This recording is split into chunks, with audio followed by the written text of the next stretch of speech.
Welcome to What Have You, featuring Rachel Jankovic and Rebecca Merkel. This audio is brought to you by Canon Press. Before we get started, I wanted to make sure you knew that a featured guest of What Have You, Nancy Wilson, has a new podcast called Femina. Every Friday, Nancy shares a quick, Bible-saturated devotional that covers all matters of the Christian life. You can find the Femina podcast wherever you get your podcasts.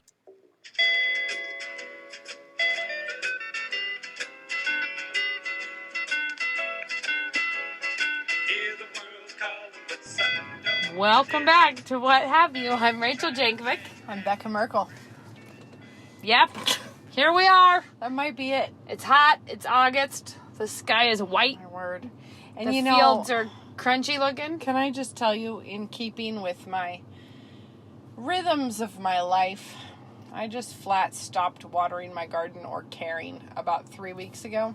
Yeah, So it's now, a good time of year to let it it's go. It's like 100 degrees out, and I just time, stopped. It's the time when gardens thrive with neglect. It's just, I haven't even walked out there. It's so bad. And you know what? I feel like I need to talk about that a little bit because, you know, we just did have a lot of people pass through the town. And I know some of you walked past my house because I was told, oh, we walked past your house. And I'm just going to say, you guys, I'm sorry. I don't even know what's happening in that garden because I've not gone and looked.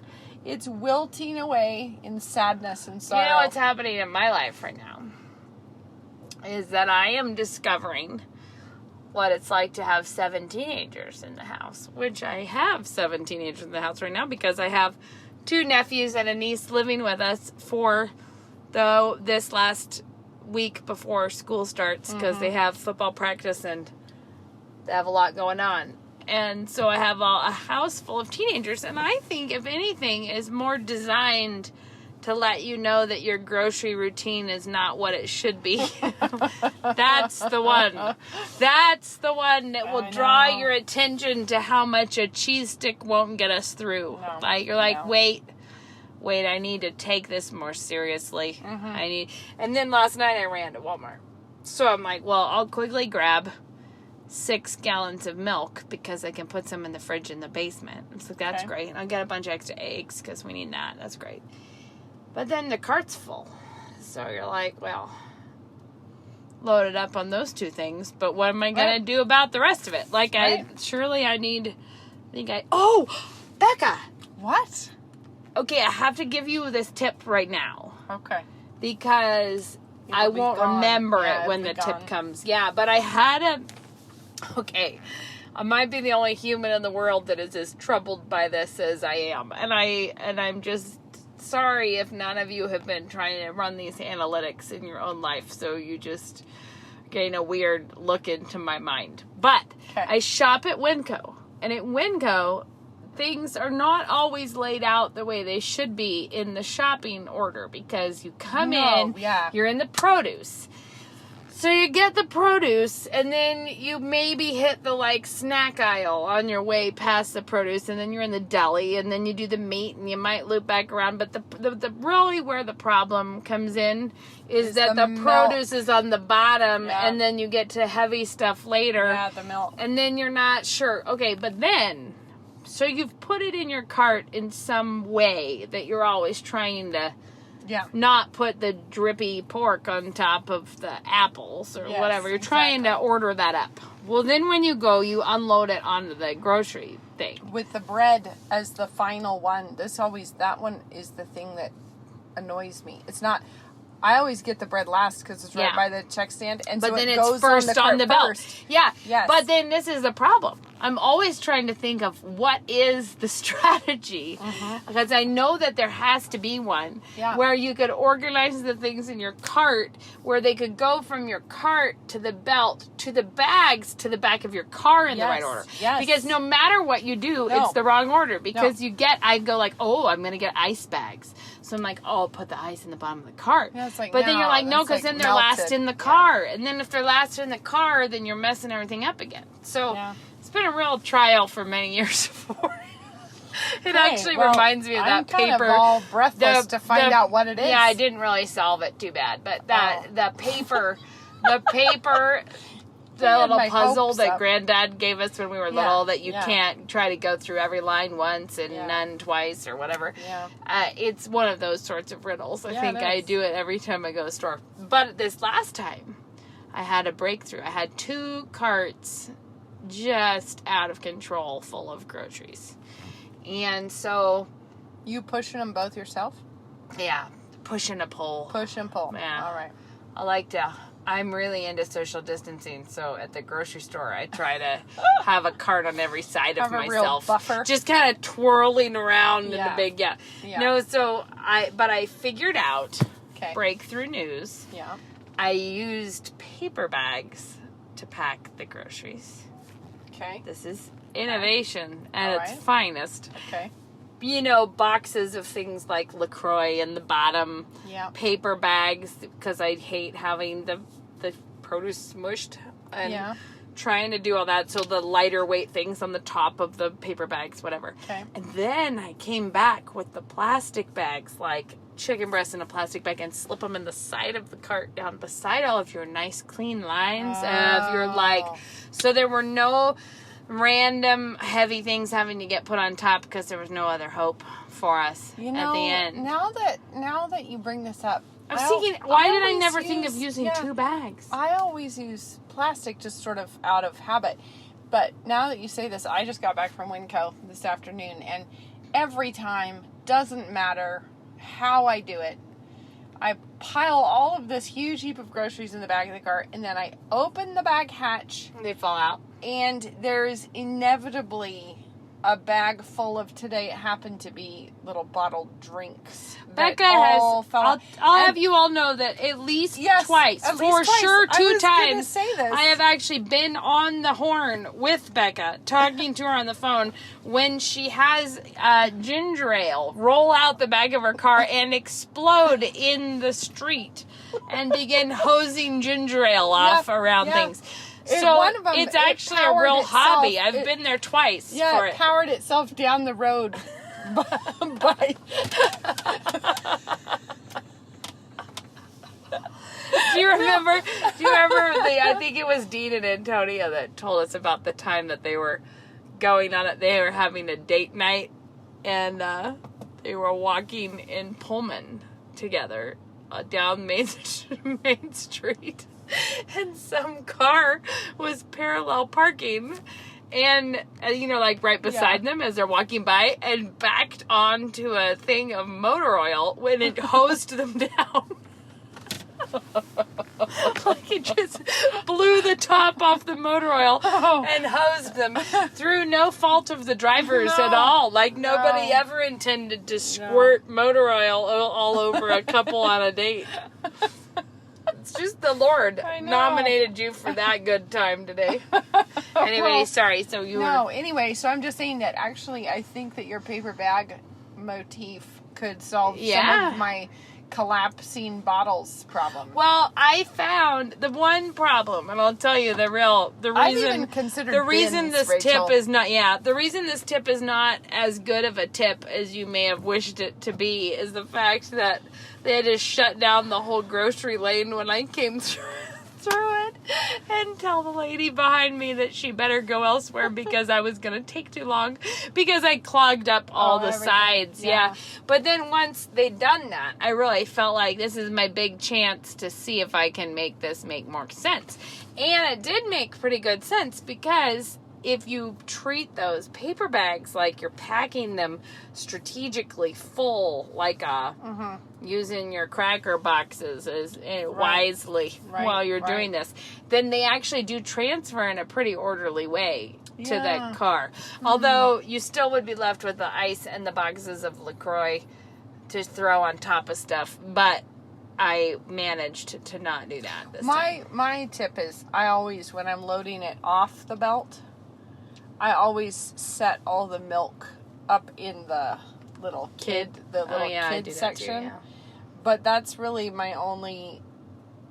I just get annoyed that the bread always... But I don't think it helps. I put is out of watermelons order. up there, and I put the... No, it doesn't matter. It's milk like- is heavy enough, nothing will hurt your carton of milk I if would you like- put a thing on it. top of it. No, but it's just so that I don't end up having to put them... That way I can get it out of the car, into the car first, rather than having it be buried in the bottom and having to set it on your cilantro. But I kind of really wish we could get back in touch with the olden days of the butcher would bring you your meat and your milkman would come to the door, you know? Like, that would be a service. Becca yearns for the olden days. Service I could get behind. I don't know of many people who don't yearn for a little earlier than nowadays. I think everyone's like, maybe. Even if we could get back to the good old 2018. Yes, when we thought things were bad. Back when, I just feel like every party I'm planning lately, I think it's maybe a 30% success rate in terms of, like, you give it the invitation and then you're like, maybe it'll happen, maybe it won't happen. Don't count your chickens, guys. Yeah. That's what you should do. Just throw a don't count your chickens party and be like, don't assume this is happening, but please do receive our thoughts of hospitality as though we were going to be having you over. You know, just know that we thought about having done it. And we got a handwritten letter today in the mail from someone that was like, dear friend. And we're like, what is this about? Like, turns out that in these troubled times, JWs are resorting to snail mail. It's a handwritten JW outreach message. So I think I got a pen pal today. It's like, you mail me some, I'll mail you some. I have a Bible reading challenge planned for you. I have hilarious. one. Oh, my word. Yeah. So, now that we've really gone to the... Don't worry, we've solved all your grocery packing problems. Depths of grocery bagging with no real actual... No, The tip is try paper bags. Maybe that'll help. The tip for me was using mixed media.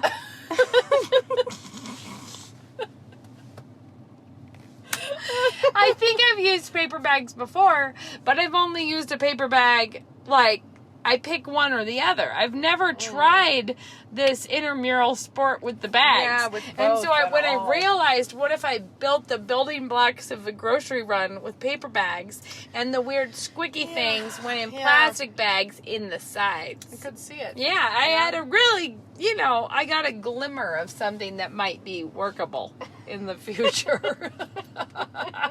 I got a lead on an option. Man. You know what I need a lead on is... like some fun packed lunch ideas for high school hungry people. Because... do you really? Haven't we talked about this out here before? I don't know. I think people might be like, what's wrong with you people? Because in the 1 year we don't need lunch packing ideas. True. You're right. We're on it with the lunch packing ideas. Well, I make Stromboli, a big thing of you remember that recipe, the Colorado calzone recipe? yeah, I never liked it because the dough in the middle wouldn't cook. I know what you mean, except for I don't struggle with that because I don't spiral it into the middle. I just... What do you do? I just wrap it. Once? Pretty much. So you make a log? I've actually made it more like a... kind of like a cheese straw of dough with... No, I've actually done inside? it. I've actually done it like a log, and then I stretch it out further and twist it back on itself. It ends up being what that means. The slices look more like a figure eight of sausage on the inside of them. Okay, well, you'll have to explain this. But it hasn't ended up with dough blobs, if that's the thing that you were concerned about. Well, because this Colorado calzone idea was like a savory cinnamon roll full of a lot of meat. Was kind of how it came off. It's really known as a Stromboli.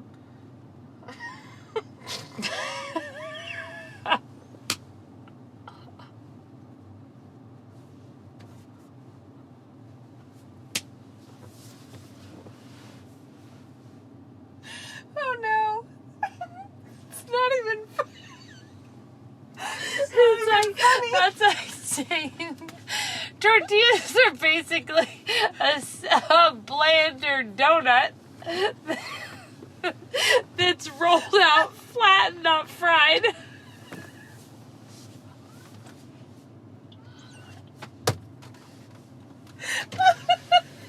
What, Mo? Oh no! I'm hungry. You're hungry? Did you eat one of the chocolate protein muffins? Yeah. You are? You want cheese stick? No. Oh, see, I told you cheese sticks wouldn't get it. How about Oh granola? man! Oh, Blue ones? Go look in the drawer. I like that while you are in the midst of having somebody tap in from the window to ask for food, I'm getting texts.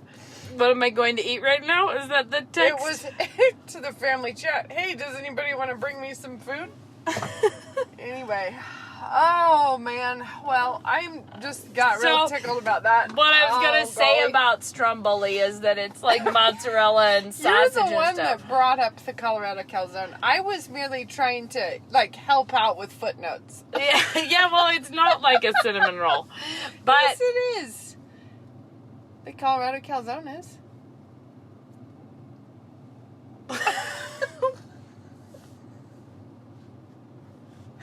That was the original problem that I had with that recipe. okay, so moving on from this crisis of understanding, I slice it and freeze it in bags. Doesn't the filling fall out of your figure No, eight? it doesn't.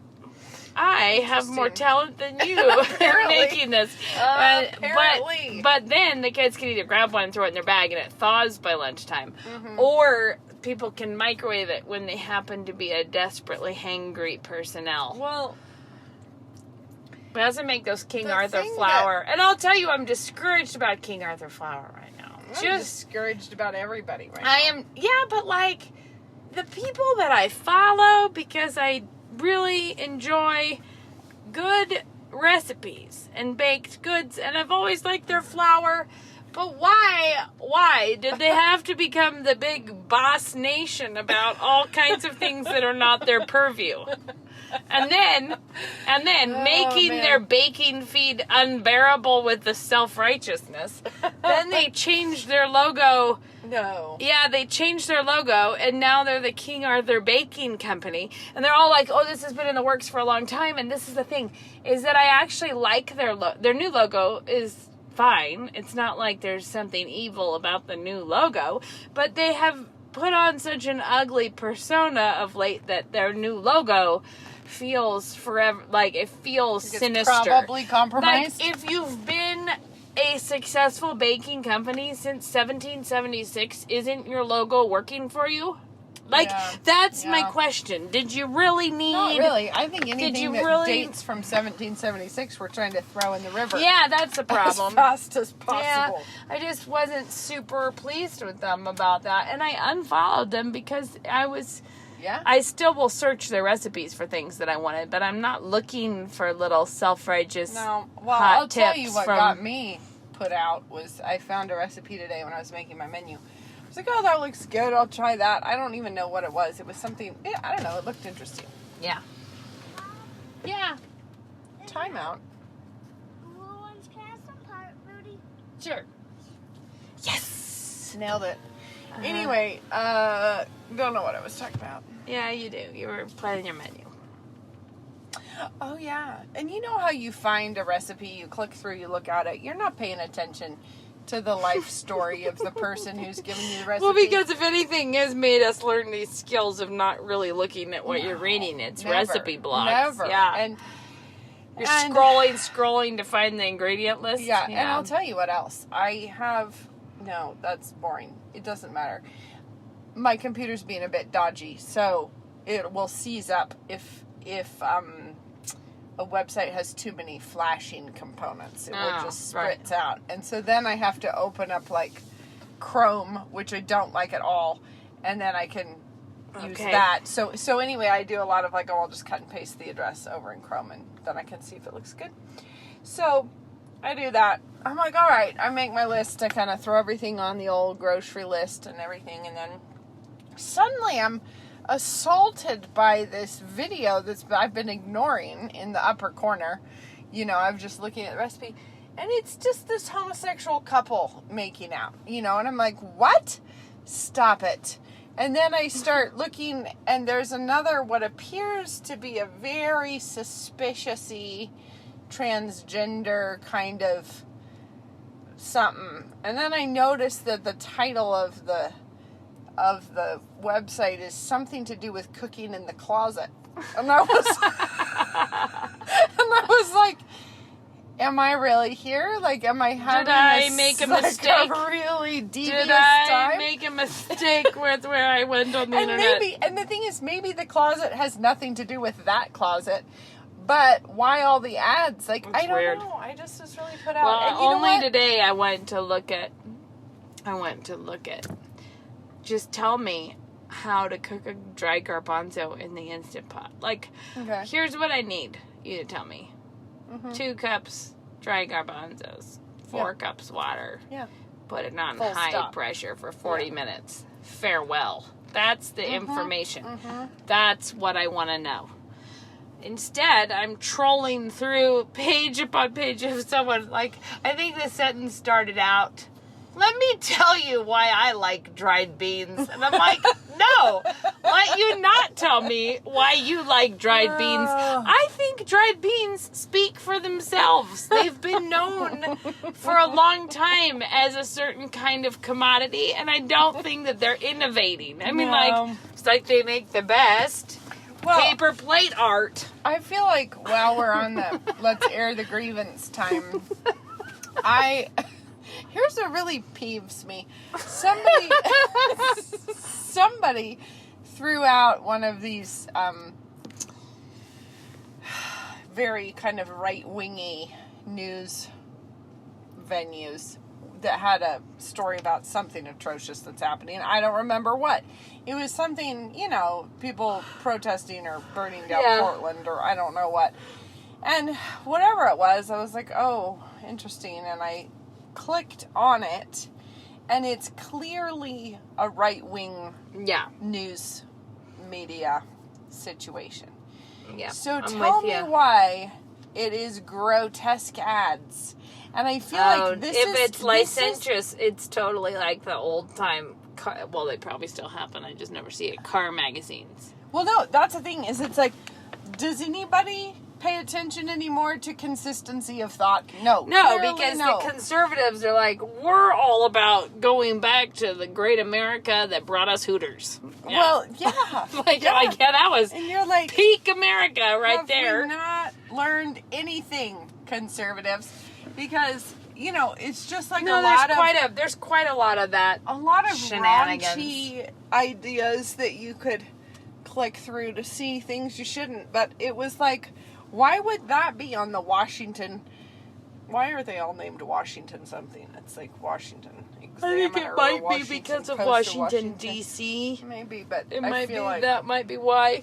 But you sort of can't that keep track of them national headquarters all. vibe. No, but it's like that you can't keep up with which one it is or anything. But I just feel like there's a lot of people that need to revisit their first assumptions. The most consistent news source I find is the Babylon Bee right now. Consistently Prophetic. on the money from the Babylon Bee. Really, I know. Yeah. I know. There's a lot of things going forth that only the Babylon Bee could have guessed were coming. I have I'll pass on the random insight from my husband about today's Bible reading. Okay. Did you do it yet? I did. Hebrews 1 through 4. I like that you're putting me on the spot like that, but yes, I have done it. So relieved, because if you hadn't read your 4 chapters yet today, I was going to be like, guys, this Kick is so me out of the awkward. We have car. to have an intervention Yeah, with we're gonna Becca right talk now. about it. No, but the thing that I thought was so great that Luke pointed out when so I think it's in chapter 4, isn't it? The part about he was in all ways tempted like us. Like we have a great high priest who was tempted like In us, all yet ways as without we are, sin. yeah. Yet without sin. And so, because we have him as a high priest, we can come boldly before his throne, like knowing that he will give us grace and mercy. And, Right. and it's interesting because we so often think of the things that Jesus was tempted in. We think Jesus, he was like us, so he was tempted to mouth off at someone, and he didn't. Or he must have been tempted like us to, like we tend to think of Christ being tempted, and he was tempted like us. I mean, that's the point of the passage, but what I'm trying to say is we tend to think of Christ as being better than us at abstaining from sin. Yes. But what he actually was better than us at obeying and following the Lord's will, like doing the thing. It's not just abstaining from what you didn't want to do. Yeah. It was Christ was better than we are. Yeah. And he was tempted, like us, to not do the thing that was hard. Well, do you know what I mean by that, though? Like the one temptation well, not the one, I guess, because there is actually the temptation in the wilderness, but the one real intense trial that we can see into what Christ was suffering is the crucifixion in that time when he was, because in that time where he's praying, where he's like, if there's any other way, like, I don't want to do this, that, where he's wrestling in that way with it, and yet he goes and obeys. He goes and does it. And we tend to think of it like Jesus must know what it's like to want to blow a raspberry at someone, but to not do it because whatever. It's like, except for the one thing that we've been given all this insight into is how he knew how to obey when he did not want to. That the temptation was to an absence of action. Well, and often I think we think of holiness as a sort of absence of action. Which is part of the reason you love that in the Fairy Queen, that Belphoebe is chastity, right? But it's a female knight. It's not, chastity is not it's militant. It's not a virtue that just refrains. It's a positive virtue. Right. It's something, you can't just be an absence of everything and have that turn out to be righteousness. Right. No, because it's just a vacuum. It's not the presence of doing what God told you to do. And actually, I have thought that the one place in Scripture that I think we can see Jesus is just downright peeved when someone is Herod. Well, I wouldn't say that, because I think what I'm trying to say is clearly not that I think Jesus was in sin about Herod, but I'm saying that he had John the Baptist beheaded, and then when he has him come dress, and they dress him up and want him to like do tricks, and it's the one where he says nothing, but somewhere else he calls Herod that fox. Like, he clearly, Herod is an enemy in a big way. And he doesn't say anything at all to him. And you think that's interesting, because like that silence in the face of Herod. Well, Ben was preaching yesterday on the cleansing of the temple in John, so there's another instance where Christ was clearly angry at the situation. But in that situation, he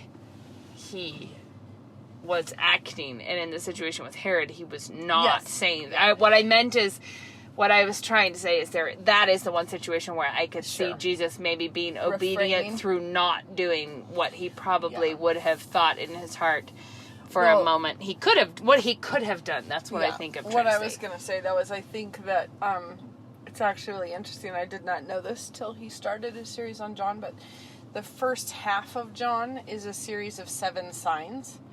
And then the second half of John is just the final week of his life. So commentators call the first half of John the Book of Signs. Oh. And so, and it's 7 miracles that are like, this was his first sign. So at the wedding at Cana it says this was his first sign, and then whatever. Oh, yeah. Well, at the cleansing of the temple, he does this, he cleanses it, and then the Jews ask him for a sign. And he won't give it to him. He basically says, destroy this temple and I'll raise it again in 3 days.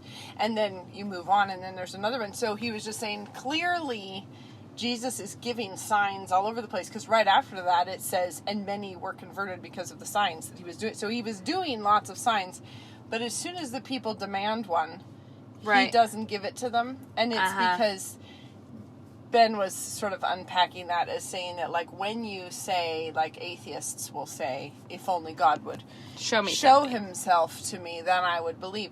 You're basically saying, I'm the judge and the jury, and he can come in and I will weigh the evidence. Anytime he wants to come to my courtroom, I'll allow him. About that. Yeah. And when it's done like that, Jesus just doesn't.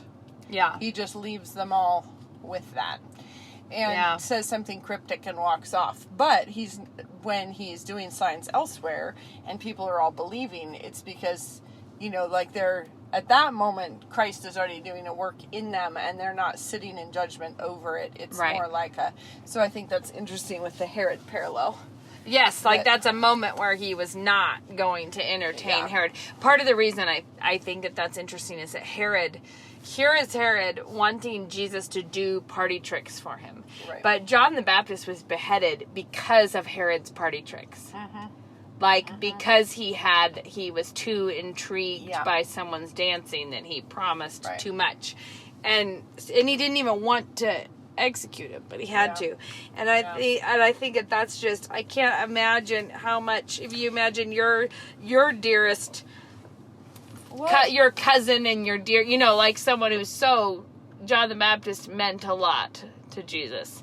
And you think, to have Herod be like, just because we were having a good time. I'm just having a thought right now, though. Okay. What is it, Beck? So, Herod beheads John the Baptist, and we are told he was sort of like, oh, snap, but I promise, so I kind of have to, like, I'm kind of in a pickle, gonna have to do it anyway. I'm up against it now. They all saw me promise. When you think about, like, the villains of the New Testament, Herod's right up there. He's right up in the top tier. It's even documented about the worms, because that matters. Then you also have Pontius Pilate clearly doesn't want to do it either. And he is trying his best to distance himself. He's trying to get the Jews to not do it. What it was that he was about to say okay to. And he washes his hands and he makes that sign. And he sort of does all the gesturing to say, I'm not really on board with this, and yet he does it anyways. And he's another one where right there in the Apostles' Creed that for thousands of years everyone's been saying. Pontius Pilate. Crucified under Pontius Pilate. Do you know something that... I was just going to say that, like, in this particular moment, how many people are going along with things that they don't agree with and feel like they can't do anything about it. Well, my hands are a little bit tied right now, like super awkward, and it's awkward. And with both Herod and with Pontius Pilate, you can actually feel for them that it was awkward, of the situation. For sure. And yet, that in no way makes us feel like didn't make them a hero. They were the good person. No, it did not excuse things. And I just feel like that's interesting because so many people are doing things right now. Like, are there any cops? My hands are sort of tied. I still better call them on the neighbors. Are there any Christian cops who are employed in shutting down churches around the country right now who are like, sure they are. I really don't want to, but my hands are kind of tied because, complicated. There are probably a lot of people doing things that they should be very ashamed of. They know better than they should. They know better. They don't want to, and yet they're going along with it just because. Something else that occurred to me recently. That I don't know why I'd never thought of it. I mean, it's not exactly innovative. But you know how the Paul with his thorn in the flesh that he could not be done with. And we think it was probably his eyesight. Yeah. Because he didn't recognize the high priest when he was like, oh, sorry, I didn't know he was the high priest. And the high priest would have been very recognizable in his garb. And he also says, see how I'm writing with such big letters. And then there's his whole, his salvation, that moment where that he's blinded, on the Damascus Road. And somebody else recently pointed out maybe that's why he was holding the cloaks for people who were stoning Stephen, because he had all the... Interesting. Why was he just holding their cloaks is odd, because he was an enthusiast for what was happening. I always felt like he was sort of an understudy at that point. But he doesn't talk about when he was an understudy. He talks about how he was really persecuting the church. But the thing that occurred to me, and I don't know why, is that he himself did so much healing. And that what an interesting way for God to make it so clear that it was God's gift through him. Yeah. And it was not his own power to heal. Because it never occurred to me how weird that would be to be able to, like, heal people. To actually be there for little resurrections, well, you know? There's the old physician, heal thyself is kind of... Yeah. But my point here is that, can you even imagine what a close, like, when he talks about how he had pleaded with the Lord, can you imagine what a, like, how a, I think what I'm trying to say is what a tight walk with the Lord that was. Yeah.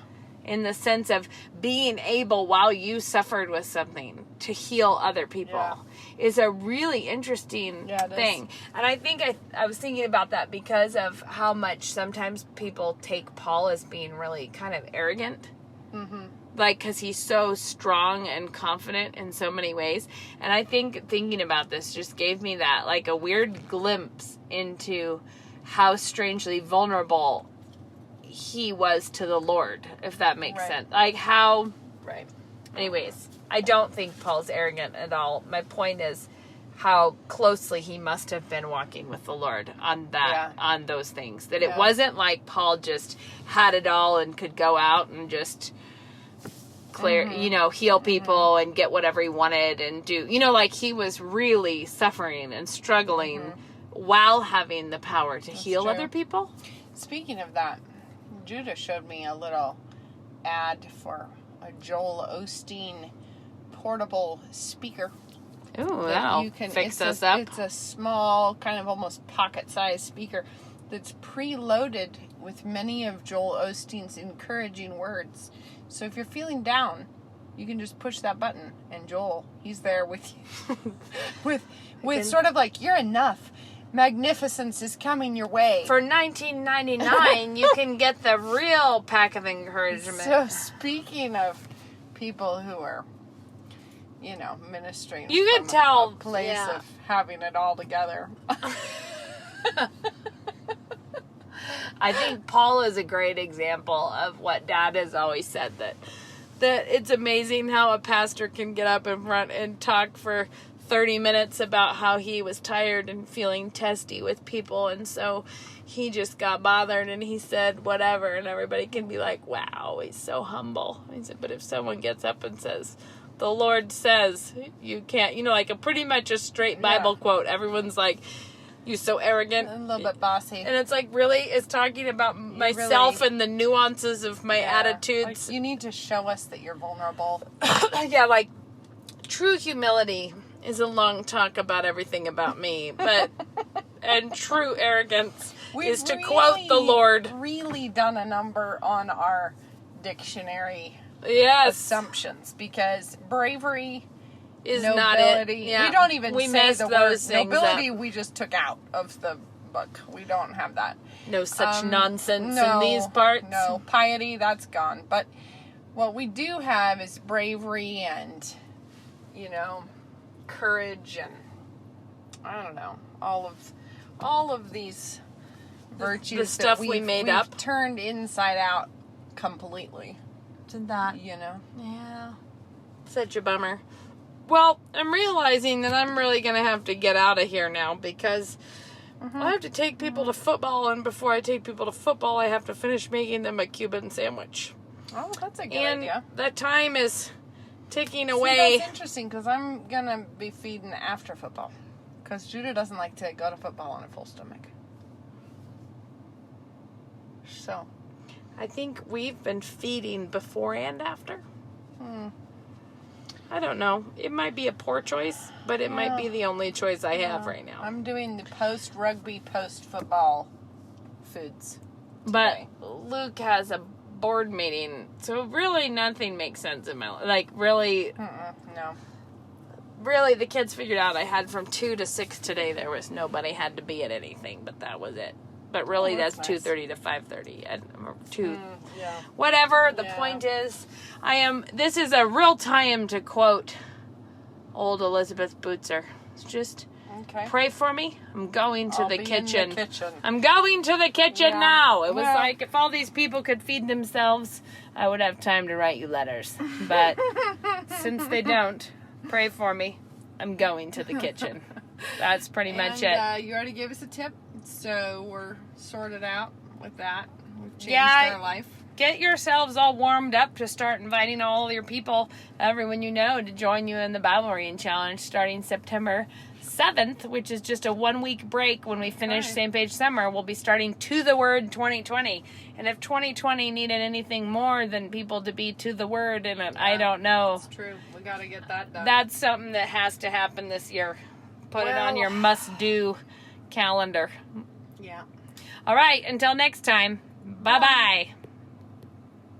But we're still on the line. Can't remember my password. Okay, try again. Goodbye! Bye.